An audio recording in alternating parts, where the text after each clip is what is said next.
설 명절 잘 보내셨습니까? 네, 그러면 옆으로 앞뒤로 한번 인사하겠습니다. 새해 복 많이 받으십시오.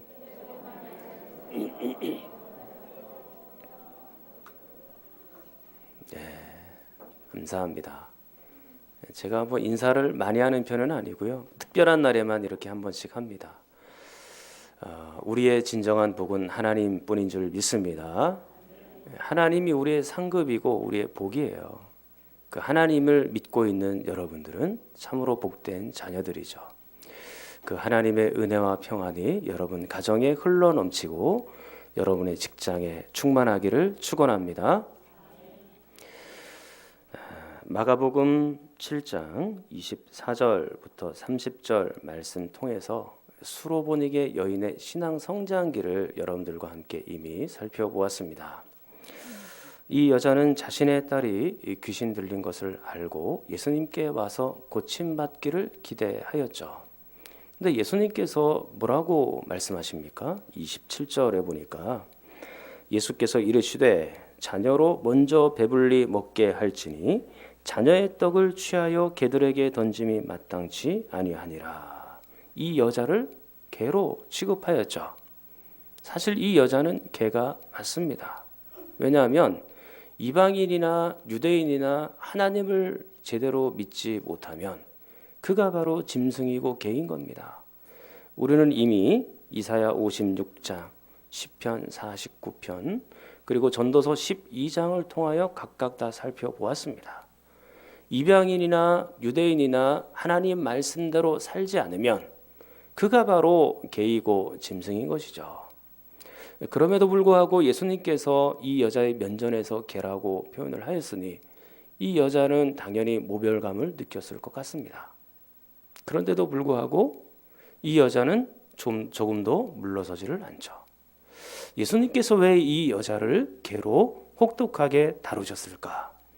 그 이유를 두 가지를 생각했는데 첫 번째 이유는 간청하면 들으신다. 간청하면 들으신다라는 것을 우리에게 보여주고 계십니다. 자, 25절, 26절 보면 이 여자는 예수님의 소문을 듣고 예수님의 발 아래 엎드리죠. 그리고 자신의 어린 딸에게서 귀신을 쫓아내 주시기를 간구하고 있습니다. 그때 예수님이 27절 이 여인을 개로 비유하였죠. 그럼에도 불구하고 이 여자는 어떻게 합니까? 28절 다시 한번 간청합니다.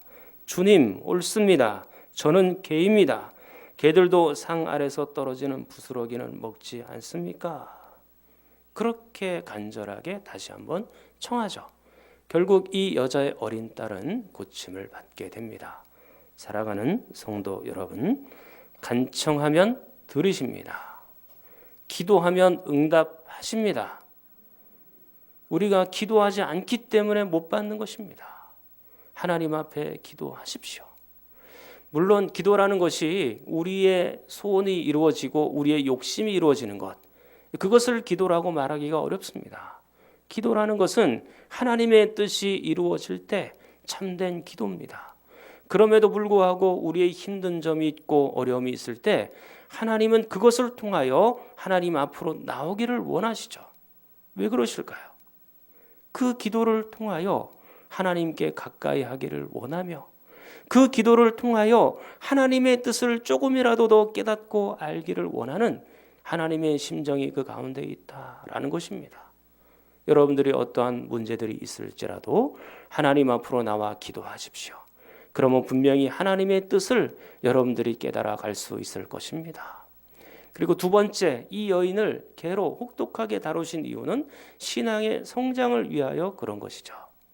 이 본문 가운데서 우리는 자꾸 개에 집중하기 쉽지만 실제로는 조금 더 어디에 집중해야 됩니까? 떡이라는 단어에 집중해야 되는 것입니다. 떡하면 우리는 뭘 떠올립니까? 마가복음 6장에 있었던 그 오병이어의 기적을 떠올릴 거예요. 떡 5개, 물고기 2마리로 수많은 사람들을 먹이신 그 기적이 떠오를 겁니다. 그때 여러분들에게 이 떡의 의미를 말씀을 드렸었는데 그 떡은 바로 예수 그리스도 자신이죠. 그리고 그 떡은 하나님의 말씀 또는 예수 그리스도의 말씀 또는 영생 또는 생명의 떡, 그렇게 우리는 표현할 수 있을 겁니다. 그런데 지금 이 여자는 이 예수님과의 대화 속에서 그 떡의 의미를 정확하게 깨달아가고 알고 있죠. 저도 영생의 떡 먹기를 원합니다. 저도 그 예수님을 믿기를 원합니다. 그런 심정이 지금 여기 가운데 다 녹아 있다라는 겁니다. 그렇다면 지금 현재 시점에서 제자들은 그 떡의 의미를 제대로 깨닫지 못했죠. 6장 52절에 보면 그 떡 되시던 일들을 제대로 깨닫지도 못하고 마음이 둔하여졌습니다. 그렇다면 이 제자들보다 이 여인의 이 신앙 성장의 속도가 훨씬 더 빠르다라는 것을 볼 수 있는 것이죠. 그뿐만이 아닙니다. 이 여자는 순종하는 자리까지 나아갔어요. 29절 보니까 예수님께서 이미 귀신이 나갔다고 말씀하시는 순간 30절 이 여자는 그 예수님의 말씀을 그대로 믿고 순종하여 집으로 돌아가죠. 그때 이 여자는 딸이 침상에 누워 있고 귀신이 나간 장면을 눈으로 볼 수 있게 되었습니다. 사랑하는 여러분, 똑같이 어려움이 옵니다. 그러나 어떤 사람은 그 어려움 속에 예수님과 멀어지는 사람이 있고 그 어려움 속에 예수님과 가까워지는 사람이 있고 신앙의 성장을 이루어 가는 사람이 있습니다. 여러분들은 어떻게 하시겠습니까? 여러분들의 그 엄청난 아픔과 어려움들을 통하여 그리스도께로 가까이 나아가는 신앙의 성장이 있기를 축원합니다. 오늘 이 여인처럼 우리는 어려움이 있을 때 기도를 배울 수 있고 또 이 여인처럼 예수님을 믿을 수 있고 또 이 여인처럼 우리는 순종을 배워갈 수 있습니다. 그게 신앙의 성장에 있어서 매우 중요한 요소들이죠. 이제 오늘 본문 역시 또 하나의 치료 기사를 보도록 하겠습니다. 자, 먼저 이 치료 기사의 장소가 어딘지를 보십시오. 자, 31절입니다. 예수께서 다시 두로 지방에서 나와 시돈을 지나고 데가볼리 지방을 통과하여 갈릴리 호수에 이르시매 그랬습니다. 그러니까 두로 지방에서 시돈을 지나 데가볼리 지방을 통과하여 여기까지는 우리가 다 이방 지역이다라는 것을 알 수 있죠. 근데 막히는 게 딱 나오는 게 이 갈릴리 호수입니다. 갈릴리 호수 그럼 우리가 생각할 때는 유대 지역 아닌가 그렇게 생각해 볼 수 있겠죠. 그러나 이 갈릴리 지역을 기준으로 해서 갈릴리 호수를 중심으로 서쪽은 유대 지역이고 동쪽은 이방 땅이다라는 사실을 기억하셔야 합니다. 자, 마가복음 8장 10절을 한번 보십시오. 곧 제자들과 함께 배에 오르사 달마누다 지방으로 가시니라 그랬죠. 그러니까 갈릴리 호수를 통과하여 달마누다 지방으로 가셨는데 이 달마누다 지방이 바로 유대인 지역. 그러니까 지금 갈릴리 호수의 서쪽이다라는 것입니다. 그러면 지금 아직까지 예수님은 어느 쪽에 있는 거예요? 갈릴리 호수 동쪽에 있는 것이죠. 그럼 동쪽에 있으면 그곳은 아직 이방 땅이다라는 것을 볼 수 있는 겁니다. 자, 그러면 예수님의 사역은 유대인이나 이방인이나 가르지 않고 모든 사역이 이루어졌다라는 걸 볼 수 있죠.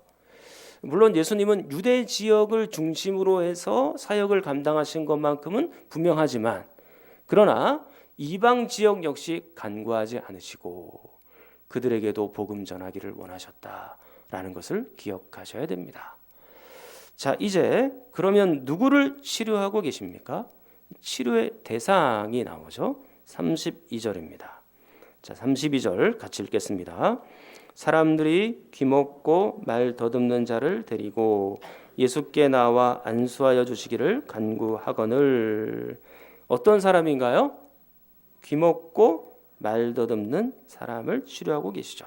그러니까 청각 장애가 있고 언어 장애가 있는 이 사람을 치료하고 계십니다.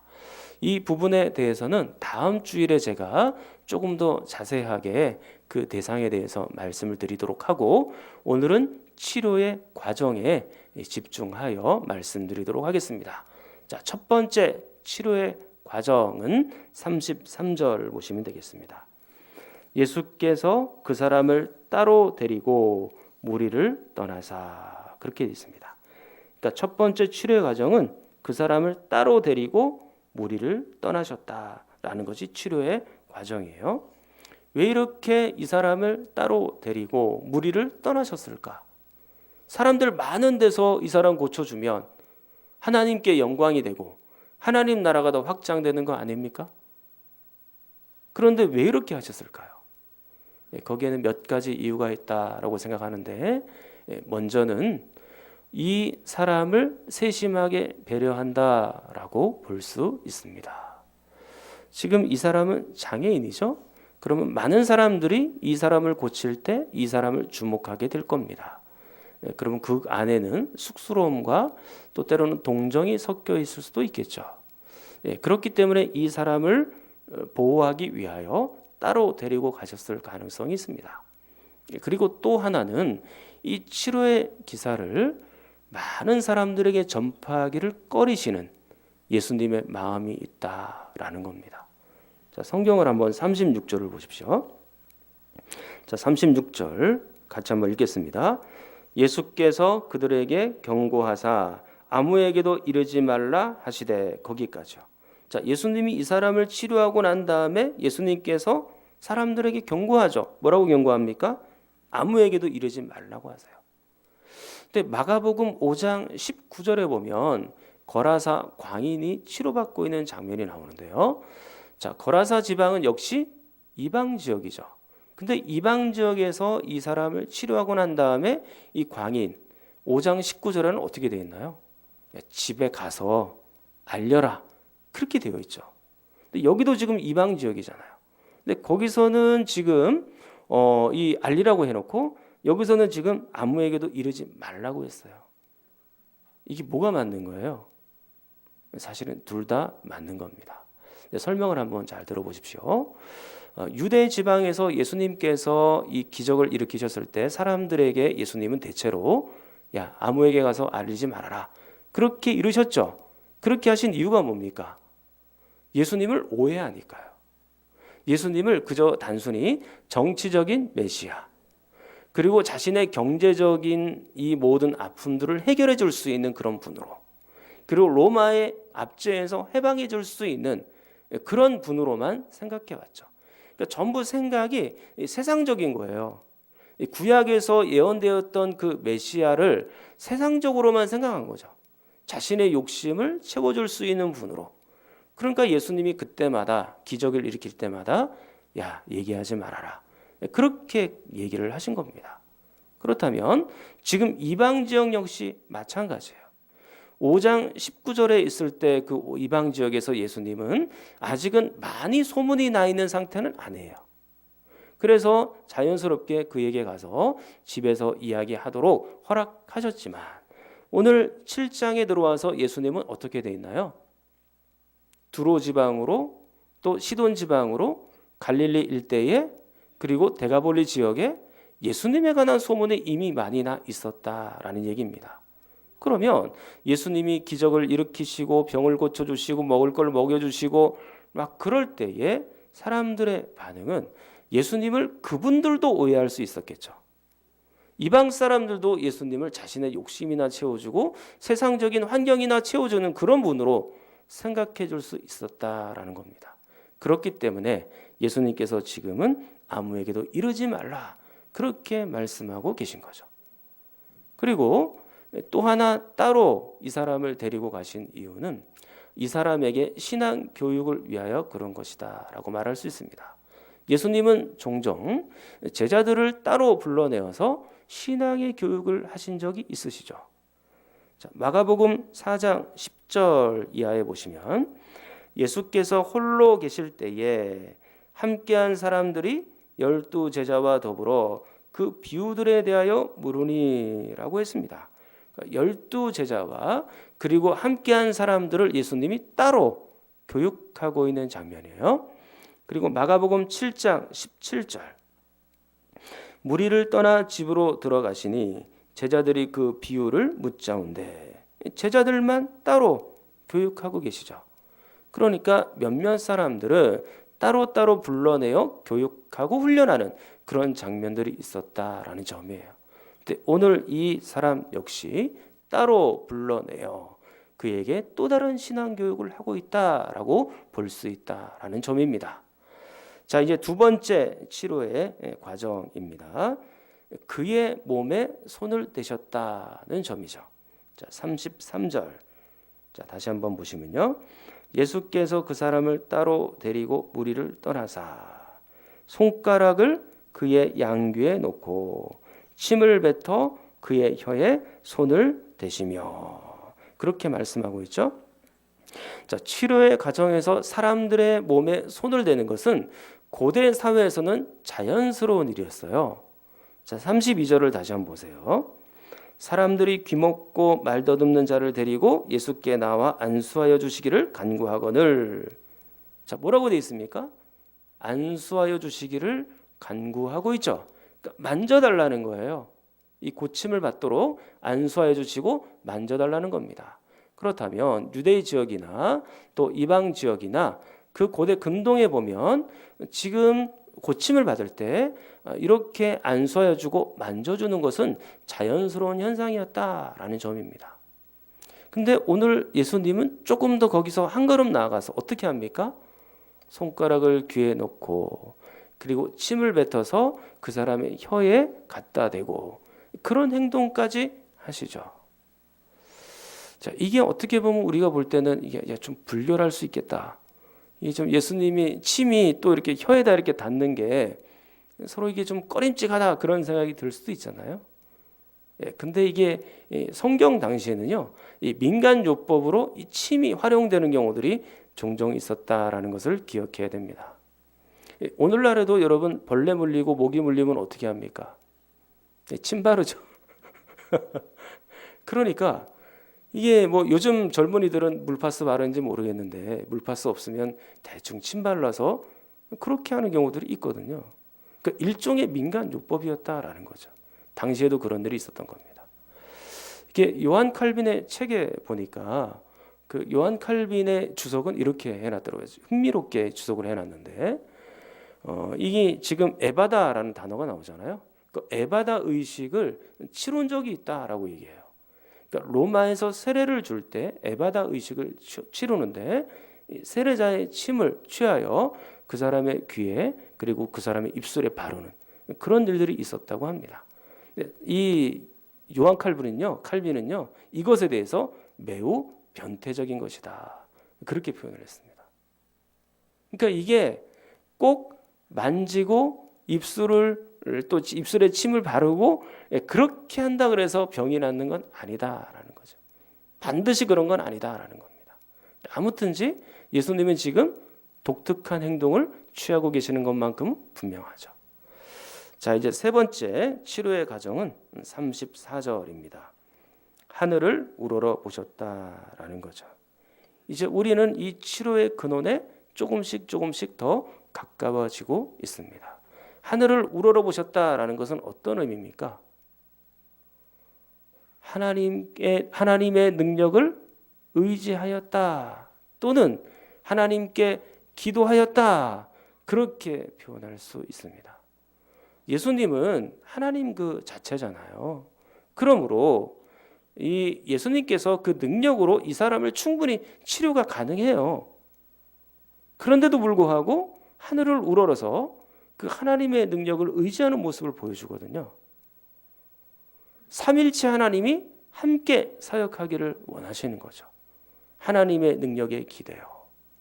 자, 예수님께서 이렇게 하셨다면 우리와 같은 평범한 사람들은 어떻게 해야 되겠습니까?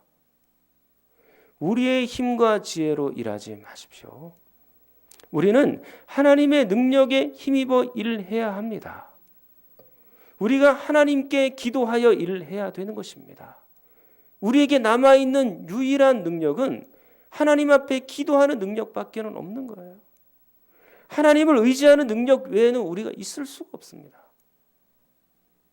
그래서 하나님의 일들을 감당하고 그 사역들을 할 때는 기도하지 않고서는 그 일을 해서는 안 되는 겁니다. 원칙이 그래요. 기도해야 그 일들을 우리가 제대로 감당할 수 있는 겁니다. 예수님이 그렇게 사역하셨지 않습니까? 하늘을 우러러보고 하나님의 능력을 의지하고 기도하여 그렇게 사역하는 것이 정상적인 과정이다라는 겁니다. 자, 그리고 네 번째 치료의 과정은요. 34절 다시 보시면 뭐라고 되어 있습니까? 하늘을 우러러 탄식하셨다 그렇게 되어 있습니다. 이 탄식하셨다라는 것은 일종의 신음소리와 함께 슬픔을 표현하는 것이고 동시에 예수님의 사랑을 표현하는 것입니다. 예수님은 인간의 문제에 대하여 그 인간이 그 문제에 봉착하게 되었을 때 예수님은 여전히 우리를 사랑하신다라는 것을 기억해야 되는 겁니다.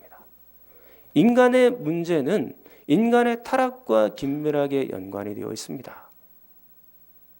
인간의 문제는 어디서부터 출발한 것입니까? 죄에서 출발한 거죠. 하나님의 말씀을 어기고 주님의 뜻대로 살지 않을 때 죄가 우리 가운데 들어오게 되었고 수많은 영적인 고통과 그리고 마음의 아픔과 그리고 육체적인 힘든 것들이 우리 가운데 쏟아져 들어오기 시작한 겁니다. 인간의 타락과 전적으로 연결되어 있죠. 그 문제 속에서 사람들은 사단의 속임을 당하고 거짓말에 속아 넘어가 죄를 짓고 그리고 인간의 모든 아픔들과 어려움들을 다 당하면서도 제대로 인간의 의무와 그 목적이 무엇인지를 모르고 그렇게 살아가죠. 그것에 대한 안타까운 연민이 지금 여기에 녹아져 있는 거예요. 예수님의 탄식 속에서 예수님이 얼마나 우리를 연민하고 동정하고 사랑하고 또 그 마음 가운데 슬픔이 있는지를 여기서 보게 되는 겁니다. 인간의 이 모든 영적인 문제 그리고 이 육체의 문제를 해결하기 위하여 예수 그리스도께서 이 땅에 오신 겁니다. 그리고 그 예수 그리스도께서 처절하게 십자가에 못 박혀 돌아가신 것이죠. 우리를 탄식할 만큼 그렇게 사랑하셨기 때문에 예수님이 그 일들을 하셨다라는 겁니다. 자, 이제 마지막 다섯 번째 치료의 과정은 34절, 35절입니다. 자, 34절, 35절 다 같이 한번 읽겠습니다. 시작.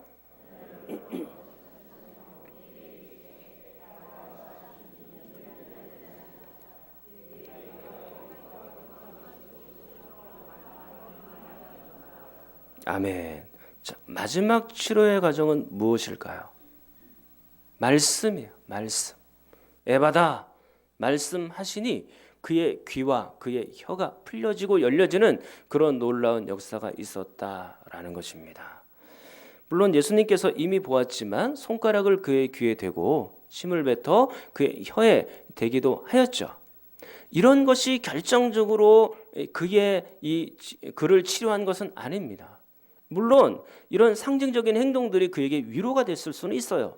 그러나 더 정확하게 그 치료의 근본적인 원인은 예수 그리스도의 말씀이었다라는 겁니다. 예수 그리스도의 말씀이 그 능력이 이 사람을 지금 낫게 하고 있는 겁니다. 실제로 예수님은 어떤 사람들과 접촉하지 않고도 말씀으로만 말씀하셔서 그 사람을 고치시는 장면들이 많이 있어 왔습니다. 마가복음 2장에 보면 중풍병자가 나오죠. 그 사람에게 예수님이 어떻게 말씀하십니까? 2장 10절 하반절에 보면 중풍병자에게 말씀하시되 내가 내게 이르노니 일어나 내 상을 가지고 집으로 가라 하시니 그가 일어나 곧 상을 가지고 모든 사람 앞에서 나가거늘 그들이 다 놀라 하나님께 영광을 돌리며 이르되 우리가 이런 일을 도무지 보지 못하였다 하더라. 중풍병자에게 말씀하시되 말씀으로만 고치셨죠. 마가복음 3장에서는요 한편 손 마른 사람이 나옵니다. 그에게도 예수님이 똑같이 말씀하세요. 마가복음 3장 5절 하반절 그 사람에게 이르시되 그러니까 말씀하시되 내 손을 내밀라 하시니 내밀매 그 손이 회복되었더라. 말씀으로 그의 손을 회복시켜 주셨죠. 뿐만 아니라 마가복음 4장 39절 이하에 보면 비록 치료의 과정은 아니지만 바람과 바다가 뛰놀 때 예수님께서 말씀 한마디로 그 모든 것들을 잠잠케 하셨다라는 것을 볼 수 있고 알 수가 있습니다. 자, 그리고 마가복음 5장에 가면 더러운 귀신 들린 사람이 나오죠. 자, 그 사람에게도 예수님께서 뭐 어떻게 하십니까? 5장 8절 예수님은 더러운 귀신아 그 사람에게서 나오라. 간단하게 말씀 한마디로 제압하시죠. 뿐만 아니에요. 오늘 본문 앞에 있는 수로보니게 족속 여인의 딸, 그 딸을 예수님이 만나본 적이 있습니까? 그 딸은 집에 있었죠. 그럼에도 불구하고 한 번도 접촉하지 않은 상태에서 예수님께서는 그 말씀만으로 그 여자아이를 치료하셨다라는 점이에요. 모두가 하나님 말씀의 능력이고 예수 그리스도의 말씀의 능력이다라는 점이죠. 사랑하는 여러분, 저는 여러분이 이 말씀의 능력을 믿을 수 있기를 바랍니다. 이 말씀의 능력이 우리 가운데 오면 여러분은 완전히 바뀌어지고, 이 말씀이 우리 가운데 오면 인생이 변화됩니다. 이 말씀에 우리 가운데 오면 여러분의 영혼이 죄에서 노임받아 여러분들은 새로운 생명을 얻게 되고 참된 행복을 얻게 되는 줄 믿습니다. 그 말씀의 능력이에요. 말씀의 잔치가 벌어지면 우리의 영혼이 얼마나 기뻐지는지 모릅니다. 나에게 여전히 문제가 있고 어려움이 있고 힘든 일이 있고 나는 가난하게 살고 그리고 내가 좋은 옷을 입고 살지 못하지만 그 하나님의 말씀의 잔치가 우리 가운데 있다면 우리는 참으로 하나님 말씀으로 인하여 기뻐하는 사람들로 다 변하게 되는 것이죠. 우리가 왜 불행하다고 느껴지나요? 우리가 왜 이렇게 힘들다고 느껴지고 어렵다고 느껴집니까? 그것은 여러분이 하나님의 말씀을 읽지 않기 때문이에요. 하나님의 말씀을 읽는다 할지라도 그 말씀의 의미를 제대로 모르며 그 말씀을 제대로 우리 가운데 적용시키지 못하기 때문에 그런 것입니다. 하나님의 말씀이 우리 가운데 오고 잘 깨닫고 그 말씀대로 순종하면 그것이 우리에게 능력이 되어서 우리의 삶을, 인생을 이끌어 가실 줄 믿습니다. 오늘 말씀을 정리하도록 하겠습니다. 오늘 이 청각장애와 언어장애를 가진 사람 예수님께서 치료하고 계시는데 그 치료의 과정은 5가지로 나타나 있죠. 첫 번째로 뭐였나요? 이 사람을 따로 데리고 나가죠.